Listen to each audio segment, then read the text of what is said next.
I came from nothing.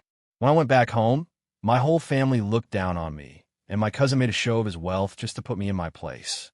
But the powerful man he was desperately trying to impress ended up bowing to me, revealing that I was the major shareholder of the media company that employed him.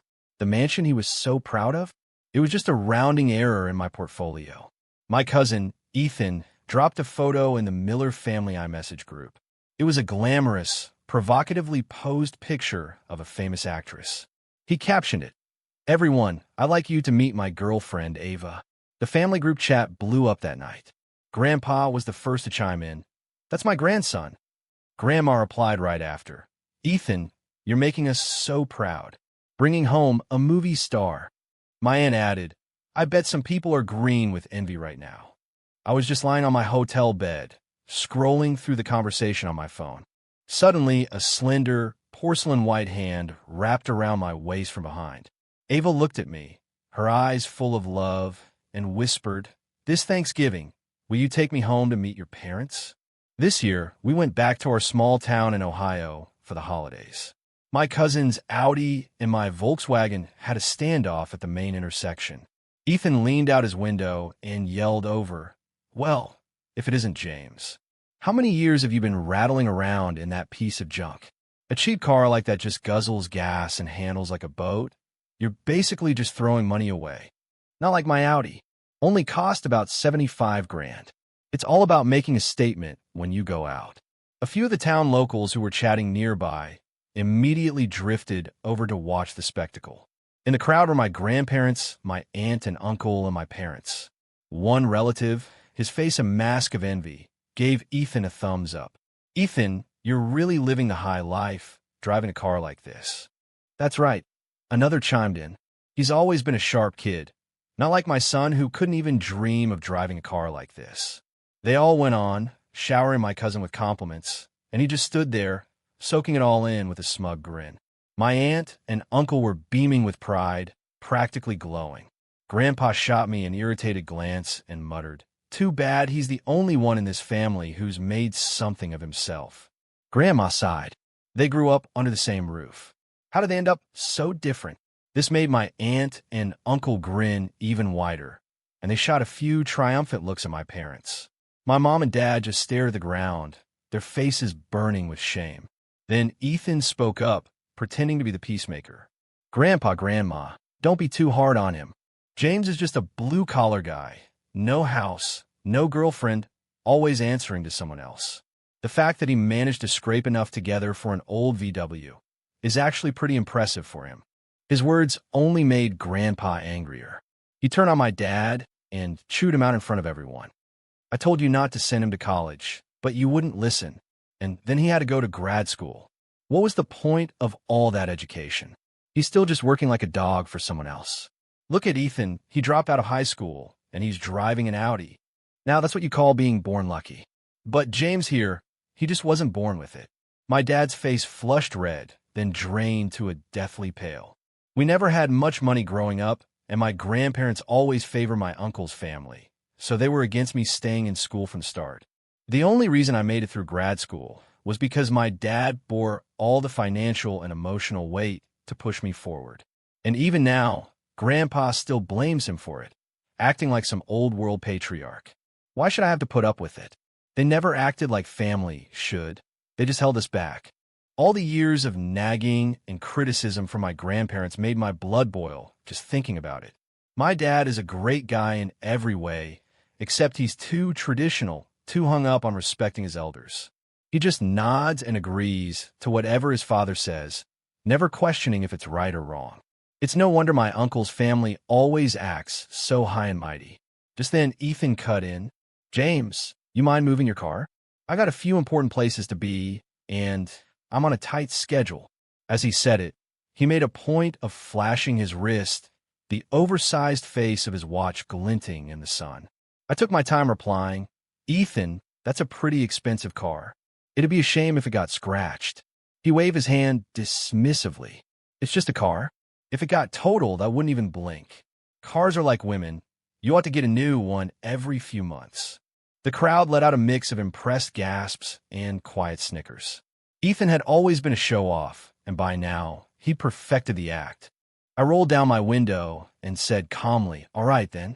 I just thought I saw a scratch on your rear bumper. Was just about to give you a heads up." "What?" Ethan's face fell. He scrambled out of his car and started circling it, inspecting it from every angle. He was bent over like a shrimp, his eyes practically glued to the paint as he muttered, "Where?" "I don't see anything." I feigned a look of confusion. "Oh, my mistake. I must have seen it wrong." He finally caught on, stomped his foot, and cursed, "Damn it, you played me." I hit the gas and peeled out, leaving him fuming in the middle of the road. Seeing my aunt and uncle's red, frustrated faces in my rearview mirror was more satisfying than I can describe. Ever since Ethan's big relationship announcement, the family group chat had been buzzing. Relatives were constantly asking for photos, demanding details, and gossiping. Tonight, he dropped a series of Ava's sexy photos, and the chat was immediately flooded with over-the-top reactions. "Wow, she's gorgeous. My grandson has great taste. So our new daughter-in-law is a real celebrity. A perfect couple, truly a match made in heaven." The screen filled with congratulations, and cash gifts sent via Venmo were flying. I was quick on the draw myself, happily accepting the transfers. Once the frenzy died down a bit, I carefully typed a message. "These aren't just professional headshots you found online, are they? Do you have any candid photos?" The moment I hit send, the group went dead silent. After a long pause, Ethan finally replied, his tone dripping with passive aggression. "It's normal for some people to get jealous, especially people who've been single for way too long. They'd probably think a sewer rat was attractive. You should know your place and stop dreaming about punching above your weight. It's pathetic, like a frog trying to catch a swan." The comment was just plain nasty. It was clear Ethan had been holding a grudge against me for a while. It was either because of the incident with the car or because I didn't worship the ground he walked on like everyone else. Either way, that message was meant for me. I was about to fire back a reply when I realized I couldn't send anything. I'd been muted by the group admin, so that's how he wants to play it. Grandpa was technically the group admin, but he barely knew how to use his iPhone. It was obvious Ethan was the one who had muted me. Pathetic. I grabbed my dad's phone and sent a message to the group from his account. "Remember to bring her to Thanksgiving dinner. We'd all love to meet our new celebrity daughter-in-law in person. Your uncle has already set aside a cash gift for you both." Then, I created a group Venmo request with that message as the note, sending it out 50 times to make sure absolutely everyone in the chat saw it. The screen was instantly flooded with the notifications. Now Ethan couldn't ignore it. He reluctantly replied, "Fine, she'll be there. And some people are going to be really embarrassed." Still so arrogant. I hadn't even done anything yet, but I could already picture the look on his face when his lie fell apart. I wanted to give him a serious reality check. I took my mom into the city to go shopping at the new mall. And of course, we ran into Ethan and my Aunt Carol right at the entrance. Ethan was dressed to the nines in a sharp suit, his hair slicked back with too much gel. The second he saw us, he swaggered over with that arrogant air of his. "This isn't really your kind of place," he said, with a look of feigned annoyance. "The outlet malls on the other side of town are probably more your speed." Aunt Carol chimed in, "Oh, Ethan, let them have a look. It doesn't cost anything to window shop." My mom froze, flustered, not sure whether to enter or just turn back. I smiled and asked, "So, what are you two buying today?" "Aunt Carol, why don't you show us country folk what real luxury looks like?" She lifted her chin, a smug smile spreading across her face. "My son is buying me a Chanel bag. It's a designer brand, the kind some people could never afford in their entire lives." "Well, in that case, we definitely have to see this," I said, taking my mom's arm and following them into the mall. The Chanel boutique occupied the prime spot in the center of the floor, its giant logo impossible to miss. The store was decked out for the holidays in gold and glitter, and the air itself felt expensive. Seeing the long line at the door, my mom tugged my sleeve. "Maybe we should just go," she whispered. "This place is a little too much." A security guard walked over, frowning. "Are you getting in line or not? You can't block the entrance." Ethan sneered. "Some people just don't know their place. This isn't the kind of store you can just wander into." My mom's face flushed with embarrassment, and she started to turn away. Just then, a saleswoman emerged from the boutique. She was impeccably dressed in a tailored dress, her makeup flawless. The moment she saw me, her eyes lit up. "Mr. Wilson, what a surprise," she said warmly. "If you had let us know you were stopping by, we would have prepared everything for you." I gently guided my mom forward. "I'm just here with my mom today," I said with a smile. "Could you help her find something she likes?" The saleswoman nodded eagerly. "Of course, please come right this way. Ma'am, you could try on anything you wish." Ethan stood there, completely stunned, his jaw practically on the floor. He started to follow us in, but the saleswoman put up a hand to stop him. "Sir, you'll have to wait in line." He lost it, pointing at me and shouting, "Why doesn't he have to wait?" The saleswoman replied calmly, "Mr. Wilson is one of our most valued VIP clients. He is entitled to the highest level of service." Ethan scoffed. "Him? A VIP? Impossible. He's just some broke-wage slave." The saleswoman completely ignored him and, with a smile, led my mom into the spacious VIP lounge. Ethan's face was as dark as a thundercloud. I sipped the complimentary tea they brought me while I watched my mom try on clothes. The associate kept bringing out the newest items from the latest collection for her. At first, my mom was a little hesitant, but she slowly relaxed and started to really look at herself in the mirror. After the clothes, she moved on to shoes, with the associate kneeling before her, patiently explaining the materials and design of each pair. Aunt Carol watched from outside the lounge, staring daggers at my mom. After about half an hour, I pulled out my black card and told the associate to ring up everything she'd picked out. When we walked out of the VIP lounge, we saw Ethan and Aunt Carol still stuck in the crowd, try to look at the bags. I strolled over, arms crossed. "Still looking? Haven't found the right one yet." Aunt Carol turned, and her face fell when she saw the half-dozen designer shopping bags in my mom's hands. An associate took a classic black and gold Chanel flat bag from the display. "Ma'am," she said to my aunt, "this one would look stunning on you." Aunt Carol's eyes lit up, and she looked at Ethan for his approval. He stuck a glance at the price tag, and his expression froze. "Nah," he said awkwardly. "That color's too old-fashioned for you." The associate enthusiastically suggested a few other popular models, but he shot down every one. Finally, he settled on a tiny, circular clutch. "This one," he told the associate confidently. "We'll take it." I couldn't help myself. "Isn't that one black, too?" The area around us went quiet. Everyone stopped talking. Ethan shot me a look that could kill. I pointed to the price tag and added slowly, "The difference is this one is about $1,500. That one is over $10,000. Everyone's eyes snapped to Ethan.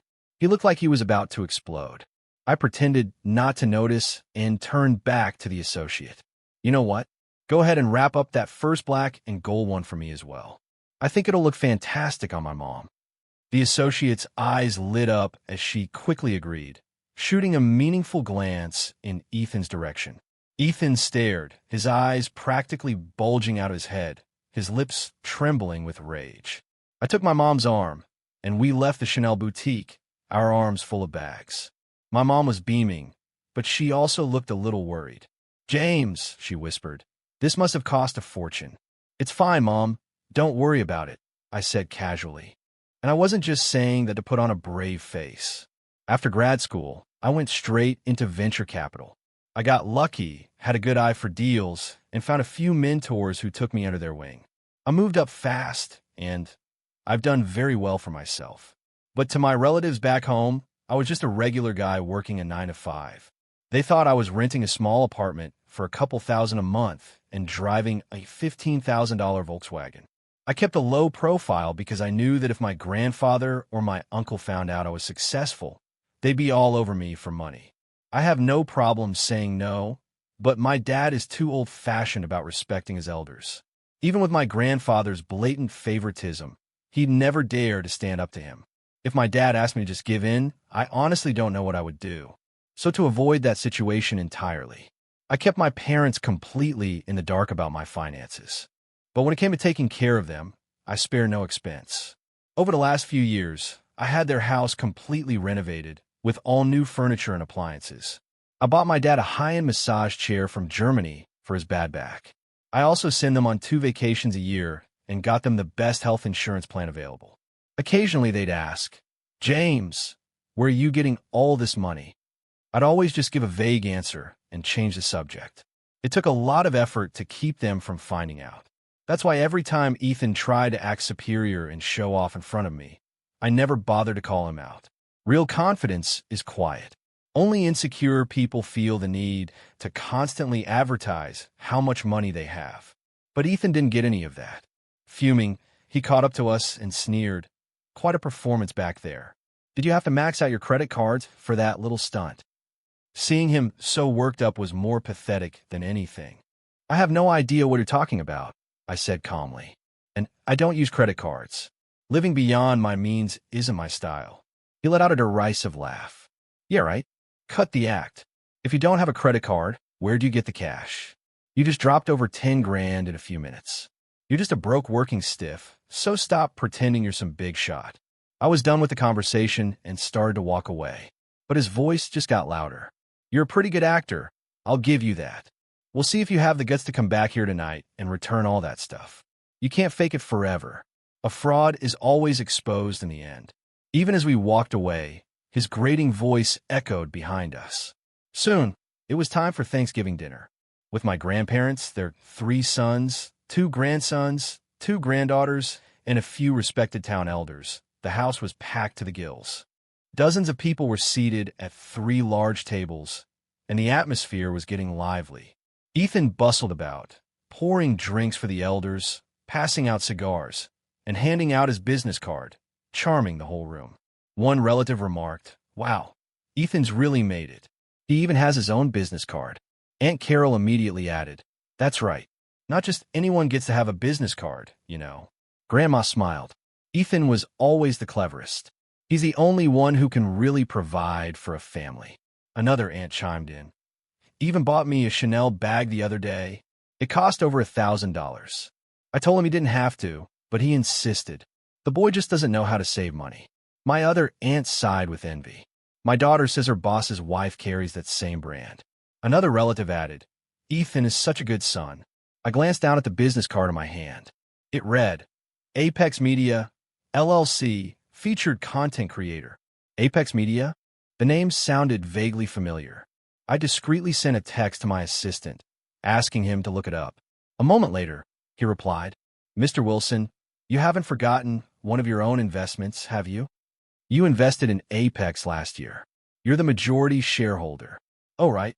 It was slowly coming back to me. I snapped a picture of Ethan's card and sent it to him. My assistant confirmed he was part of a recent batch of newly signed, small-time creators. "How's he doing?" I asked. My assistant sent back a laughing, crying emoji. "He's all flash, no substance. His streams are full of gimmicks, and he's great at putting on a show. But his actual viewership is in a nosedive. His sales numbers are embarrassingly bad. The company is planning to drop him after the holidays."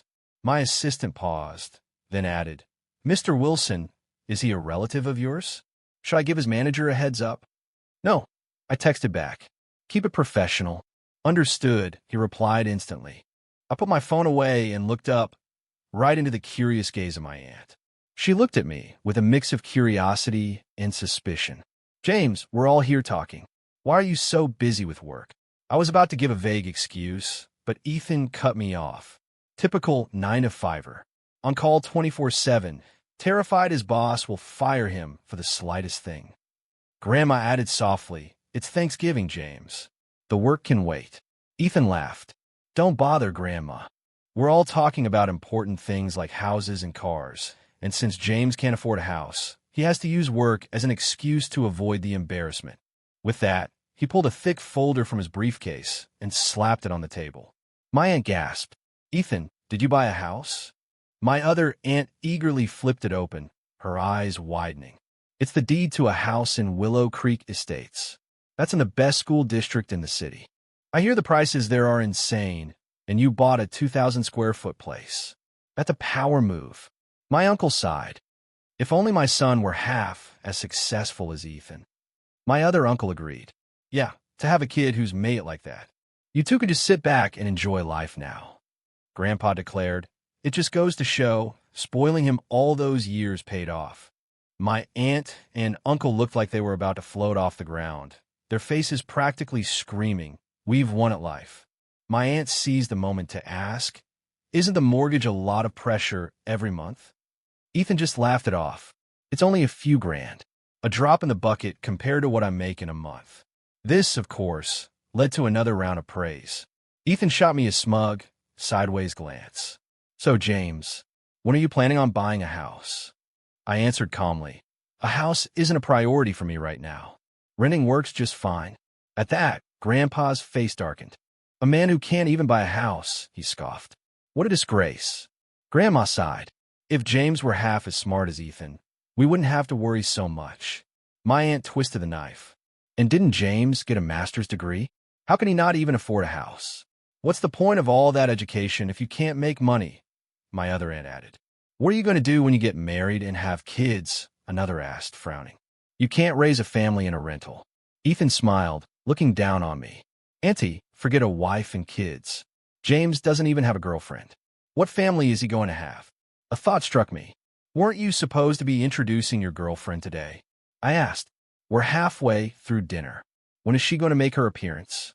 Ethan was clearly taken aback. "What's the rush?" he stammered. "She probably just got held up on her way here." "Well, you should give her a call," I said, feigning concern, "just to make sure everything's okay." Ethan had no choice but to pull out his phone and make the call. All eyes were on him, full of anticipation, as if a movie star was about to walk through the door at any moment. "Hello," he began, his tone surprisingly polite. The person on the other end said a few short words, and then the line went dead. Ethan put his phone away. "She had a last-minute brand event she had to get to," he explained. "She can't make it today." Grandpa's face immediately soured. "Just cancels like that? Shows how much respect she has for her elders." My aunt quickly tried to smooth things over. "Well, she is a big star. It's normal for them to be a little temperamental." Grandpa snorted. "She might be a star, but our Ethan is a famous influencer. She's already acting like this, and she's not even part of the family yet. Imagine what she'll be like if they get married." The other relatives all started trying to calm Grandpa down, while Ethan just sat there silently, slumped in his chair. Just then, a bright, cheerful voice called out from the doorway. "Hello, everyone. I'm here." Every head in the room turned towards the door. Standing there was Ava herself, the beloved actress, a true Hollywood darling. Her makeup was perfect. She was radiant in a long cashmere coat, looking both elegant and stunningly beautiful. A collective gasp went through the room. The younger cousins were already fumbling for their phones to take pictures. The awkward tension of a moment ago evaporated, replaced by a buzz of excited chatter. "Her skin is so perfect, it's like she's glowing. Ethan must have some serious good karma. I can't believe my new niece-in-law is a movie star. I have to post this on Facebook. She's even prettier in person than on screen. It's almost unreal." A crowd of relatives rushed to congratulate my aunt and uncle, showering them with compliments. But Ethan's face looked like he'd just swallowed poison.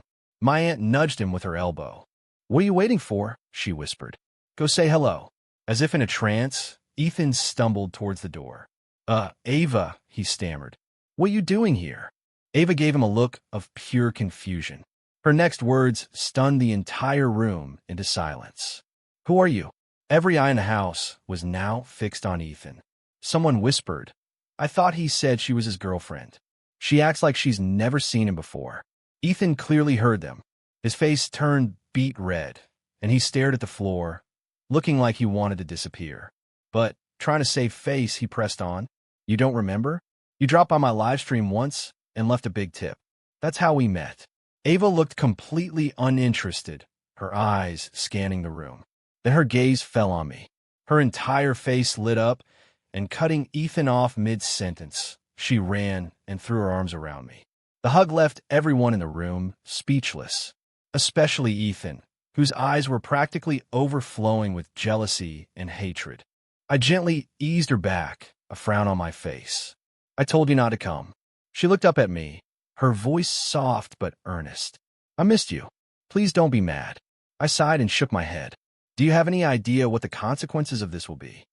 "I know. she said, her voice firm. And I don't care. I love you.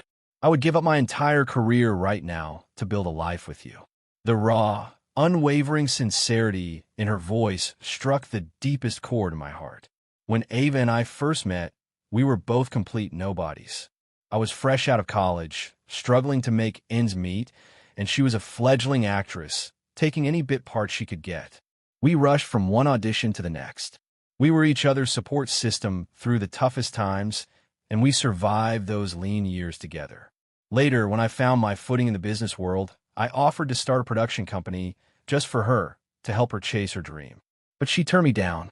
She said she wanted to make it on her own, one step at a time. And she did. Through sheer talent and relentless hard work, she went from an unknown to an A-list star, one of the most sought-after actresses in the industry. She brought up going public with our relationship many times, wanting to get married and start a family. And every time, I was the one who talked her out of it. I knew exactly what marriage could do to the career of an actress at her level. She had sacrificed too much to get where she was, and I didn't want her to throw it away. But I underestimated how much I meant to her.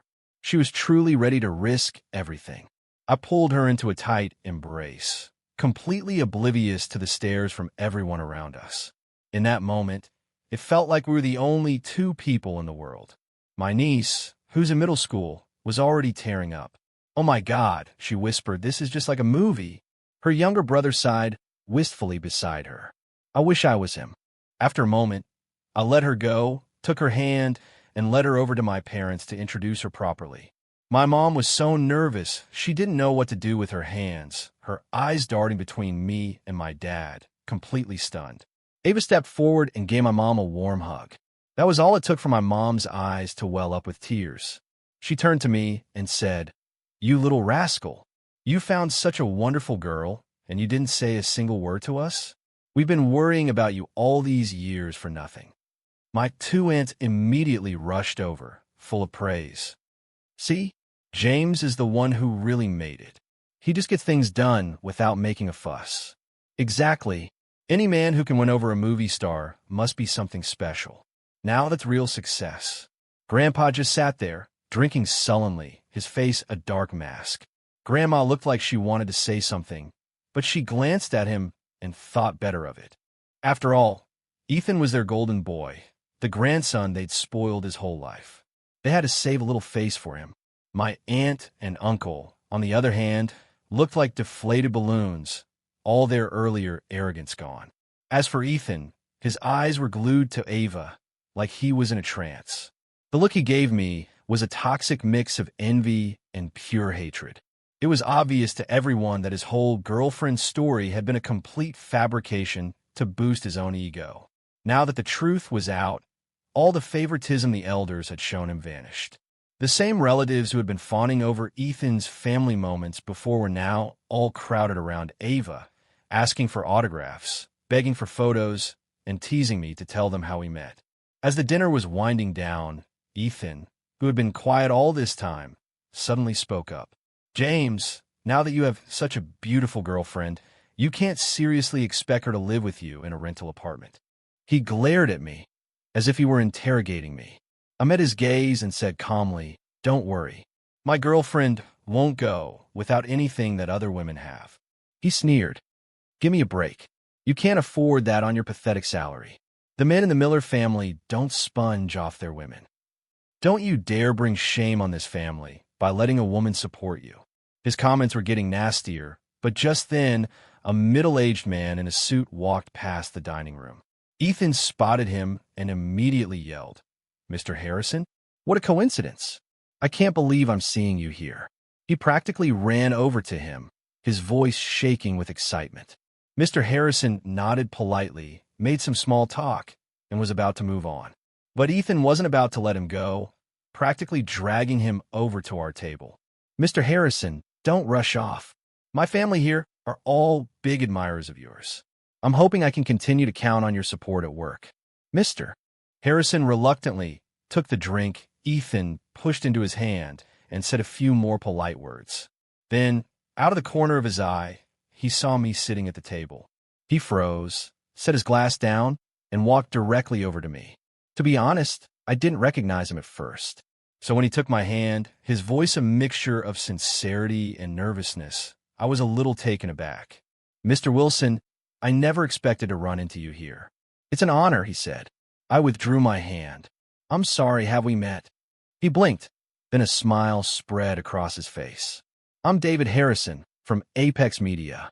I was the one who gave you the tour when you visited our headquarters earlier this year. With your schedule, I wouldn't expect you to remember me." I nodded. "You're right, I don't recall." Ethan was completely dumbfounded. He pulled Mr. Harrison aside and whispered, "Mr. Harrison, you must have the wrong person. He's just some nobody." "What, Mr. Wilson?" Mr. Harrison cut him off impatiently. "Are you suggesting I don't know who I'm talking to?" Ethan froze, then quickly tried to backtrack. No, that's not what I meant, sir. Not at all." Mr. Harrison gave a cold smile. "Then let me be perfectly clear. This Mr. Wilson is one of the top venture capitalists in the industry. He is also the majority shareholder of our company.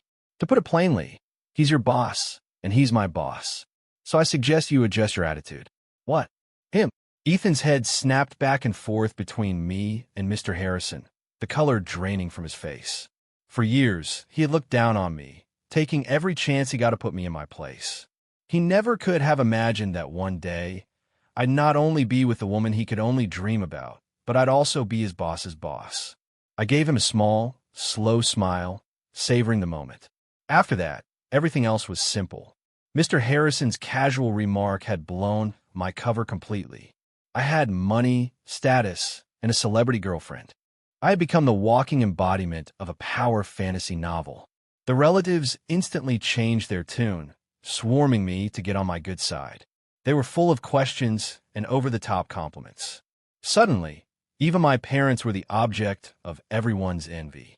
Even my grandparents, who had always looked down on our branch of the family, couldn't maintain their cold demeanor in the face of my success. Ethan swallowed his pride and started sucking up to me with a forced smile. He knew the tables had completely turned. Even the aunts and uncles who had always been at odds with my parents came over, all smiles, congratulating them on my success. It's amazing how money can reveal people's true colors. Thinking back on all the years our family had been treated with disdain and prejudice, I couldn't help but feel a bitter sense of irony. In this world, it seems like being poor is the one unforgivable sin. After the holidays, the younger generation started heading back to their jobs in the city. I stayed behind for a few extra days to talk about wedding plans with my parents. But a few days later, Ethan's Audi came screeching back into town. He burst into our yard and dropped his knees right in front of me. "James, please, you have to talk to them for me. Don't let them fire me. I just made the down payment on my house. If I lose this job, how am I going to make the mortgage payments?" I shook my head. "I'm just an investor. I don't get involved in the day-to-day staffing decisions. Pleading with me won't do any good." He got desperate, refusing to believe me. "Stop pretending. You're the real boss. Who gets hired and fired is up to you." I couldn't be bothered to argue and turned to go inside. He grabbed my shirt, a blubbering mess. "James, please, don't hold a grudge. I always thought of you like a brother. That's why I was just joking around with you. Don't be so petty. We're family. If you won't help me, who will?" I told him to get up. He just clung to my leg tighter. "I'm not getting up until you agree to help me. I'll kneel here all day if I have to." "Then you can stay there and kneel," I said, and went inside to play some video games with my friends without a second glance. I could still faintly hear his wailing from outside. When I came out for a glass of water, half an hour later, the yard was empty. But I knew them. With that family's brand of persistence, this was far from over. And sure enough, that evening, my grandparents, my uncle, and my aunt all showed up at our door. They filled our living room, sitting in a circle with me at the center. Grandpa started, directing his anger at my dad. "Is this the good son you raised? He has no loyalty, no respect for family. He'd rather help a stranger than his own cousin." Grandma tried the emotional approach. "That's your nephew, James. You watch him grow up. If you don't help him, who can he turn to? It would be so easy for you. Can you really live with yourself, watching his life fall apart?" My aunt was crying while clinging to my mom. "Our Ethan is such a good boy. He must have accidentally offended one of his co-workers." There's no other reason they'd just let him go like that. After they had all had their say, my parents turned to look at me, waiting for my decision. I showed them the text conversation with my assistant. It was all there in black and white. He's a streamer who's all for show. His follower count is dropping. His sales numbers are terrible. The company was planning on firing him after the holidays anyway. In a parent's eyes, their child can do no wrong. My aunt, who had just been going on about how honest and hardworking her son was suddenly speechless. I thought that would be the end of it, but I should have known better. My grandparents, still siding with their favorite, started working on my dad since they couldn't get through to me. They went on and on about duty and family honor until I was about to fall asleep. "Dad, I'm tired. I'm heading to bed," I said, leaving my grandfather fuming, his face red with anger. The next morning, my dad came into my room, his face etched with worry. "Son," he said carefully, "if it's not too much trouble, maybe you could just help your cousin out." I knew exactly where this was going. My grandfather had gotten to him, preying on his old-fashioned sense of duty to his father. I had to be firm. "Dad, setting aside the fact that it's against company policy, even if I could do something, are we really obligated to help him? Think about it. How have they treated us all these years? Whenever we were in trouble, they either ignored us or actively made things worse. Have they ever, even once, offered to help us? The only reason they're being nice now is because they're desperate." My words clearly struck a chord with him. He was silent for a long time, lost in thought. I know my dad is a reasonable man, and I just hoped that this time he wouldn't let himself be manipulated by a twisted sense of family obligation. But of course, they weren't going to give up that easily. They started coming over every other day, trying to wear my dad down with their constant pleading.